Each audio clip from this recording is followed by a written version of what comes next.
నమస్తే. ఇన్నాళ్ళు నన్ను సపోర్ట్ చేస్తూ, ఎంకరేజ్ చేస్తూ మీ ప్రేమని నాకు అందిస్తున్న ప్రతి ఒక్కరికి కృతజ్ఞతలు. అలాగే ఈ వీడియో కూడా ఖచ్చితంగా మీకు ఉపయోగపడుతుంది. లైక్, షేర్ అండ్ సబ్స్క్రైబ్ చేసి మీ సపోర్ట్‌ని నాకు అందించండి. అలాగే ఈ వీడియో పట్ల మీకున్న అభిప్రాయాన్ని కామెంట్ సెక్షన్‌లో కామెంట్ చేసి తెలియజేయండి.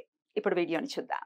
నమస్తే, వెల్కమ్ టు అవర్ ఛానల్. నేను పద్మిని. ప్రస్తుతం పాటు ప్రముఖ ఆధ్యాత్మికవేత్త, వాస్తు జ్యోతిష పండితులు, న్యూమరాలజిస్ట్ శేషగిరిరావు గారు మనతో పాటు ఉన్నారు. మాట్లాడదాం. నమస్కారం అండి. బాగున్నారా? రాశుల వారీగా చెప్తున్నారు. ఏ రాశి వాళ్ళు ఏ దిక్కున కాస్త జాగ్రత్తని వహించాలి, జాగ్రత్తగా దిక్కుని డీల్ చేయాలి అనేది చాలా వివరంగా తెలియజేస్తున్నారు. ఆల్మోస్ట్ మకర రాశి వరకు మాట్లాడుకున్నాం. ఇక కుంభరాశి వారు, వీళ్ళు ఏ దిక్కుకి ప్రాధాన్యత ఎక్కువగా ఇవ్వాల్సి ఉంటుందండి? రైట్. సో కుంభరాశి అంటే మనకి తెలుసు, దానికి అధిపతి శని కనుక ఇక్కడ పడమర అనేది వీళ్ళు జాగ్రత్తగా చూసుకోవాల్సిన ప్రదేశం. అందుకని ఇక్కడ పడమరలో ఎక్కువ బరువులు పెట్టకుండా ఉండటం అనేది మంచిది. సో ఈ చెక్క సామాన్లు ఇలాంటివి అయితే కనుక అది బుధుడికి సంబంధించిందే కాబట్టి, పైగా శని బుధుల ఇద్దరికి మిత్రత్వం ఉంది కాబట్టి బరువులో చెక్క సామాన్లు ఏమైనా ఉంటే కనుక అవన్నీ కూడా పడమరలో పెట్టుకోవచ్చు. ఇంకా అదర్వైజ్ మిగతా సామాన్లు అన్నీ కూడా నైరుతిలో కానీ లేదంటే మనం దక్షిణంలో కానీ పెట్టుకోవటం అనేది ఉత్తమం. ఇక తర్వాత వచ్చేప్పటికి ఏంటంటే మెయిన్ పడమర వారికి ఏంటంటే ఎప్పుడు కూడా జీవితంలో సగభాగం వరకు కూడా ఎదురు దెబ్బలు ఎక్కువ తింటాం అనేది. అంటే ఆల్మోస్ట్ ఆల్ ఎక్కువ శాతం నేను జాతకాలు చూసినంత వరకు కూడా వారికి 32వ ఏట నుంచి క్రమంగా అదృష్టం పట్టడం అనేది ఉంటుంది. ఎక్కువ శాతం 30 years వరకు కొంచెం కష్టపడాల్సి ఉంటుంది. ఒడిదుడుకులు ఎక్కువ ఉండటం అనేది ఉంటుంది. సో ఇక్కడ మనకు వచ్చేప్పటికి ఏంటంటే శని, అదే ఇప్పుడు ఏదైతే ఇందాక చెప్పిన ఈ కుంభరాశి వాళ్ళు కొద్దిగా జీవితంలో కొద్దిగా మధ్య వయసు లేదా కనీసం 30-32 నుంచి ఎక్కువ వృద్ధిలోకి వచ్చే అవకాశాలు అయితే ఎక్కువ ఉంటాయి. ఎందుకంటే మనం ఎలా చూసినప్పటికీ కూడా వాళ్ళు ధనిష్ట నక్షత్రంలో పుడితే రాహు దశలో ఇబ్బంది పడుతుంది. పూర్వభద్ర సత్భిష నక్షత్రంలో పుడితే కొద్దిగా బెటర్ ఉన్న వెంటనే సినిమా దశ వచ్చేది. సో పూర్వభద్రలో పుడితే కనుక మళ్ళీ సినిమా దశ. అందుకని ఎలా చూసినా యావరేజ్గా నేను చూసినంత వరకు కూడా ఎక్కువ శాతం 32 అలా అక్కడి నుంచి నెమ్మదిగా గ్రాడ్యువల్ గా ఎక్కువ పైకి రావటం అనేది ఉంటుంది.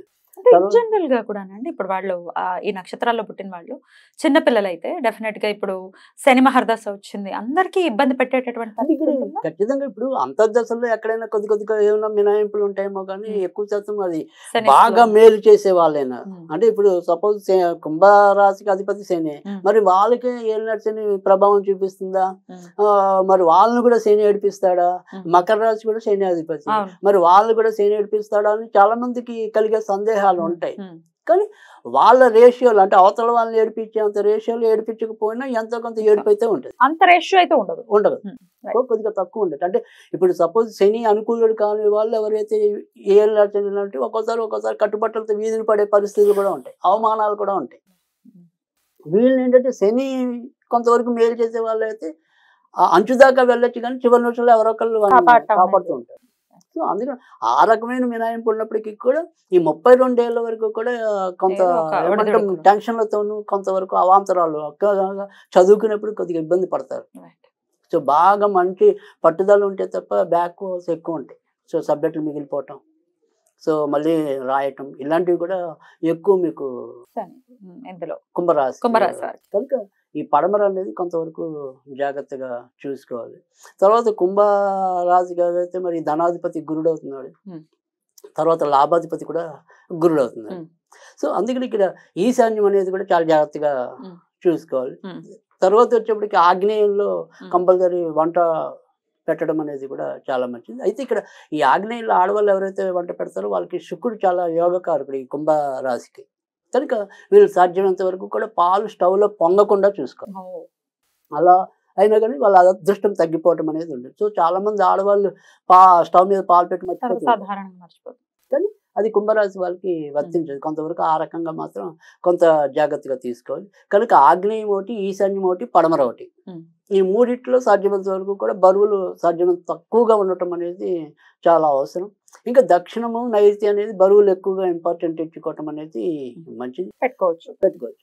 తర్వాత సాధ్యమైనంత వరకు కూడా వీళ్ళకి నీలం రంగు కానీ పసుపు రంగు కానీ ఇంటికి వేసుకునే రంగులు ఎక్కువగా ఉపయుక్తంగా ఉండటం అనేది కూడా ఉంటుంది.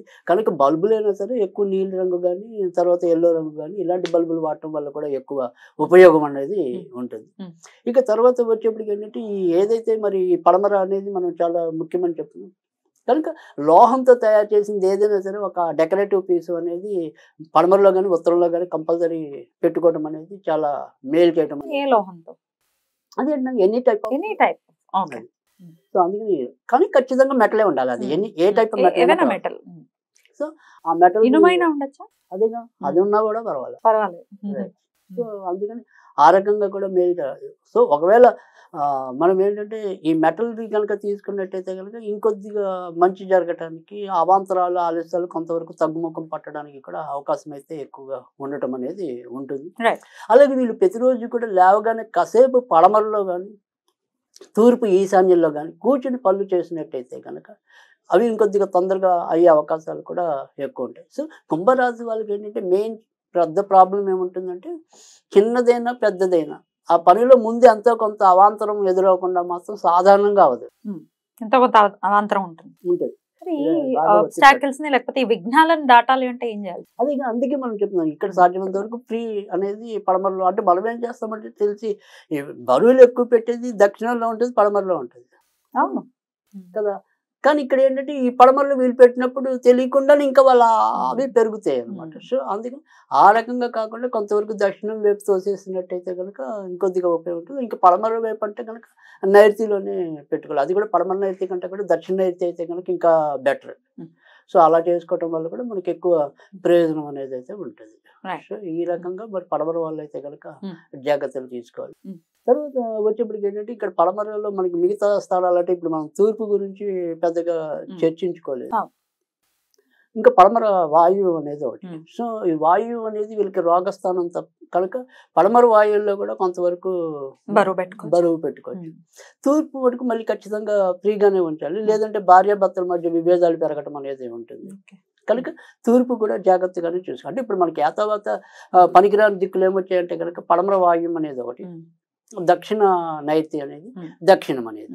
ఈ మూడు దిక్కుల్లోనే మనం సాధ్యమైనంత వరకు చెత్త చెదారం అంతా కూడా పెట్టుకోవచ్చు. ఏ దిక్కు ఉన్నటువంటి సింహద్వారం వీళ్ళకి బాగా పనికి వస్తుంది?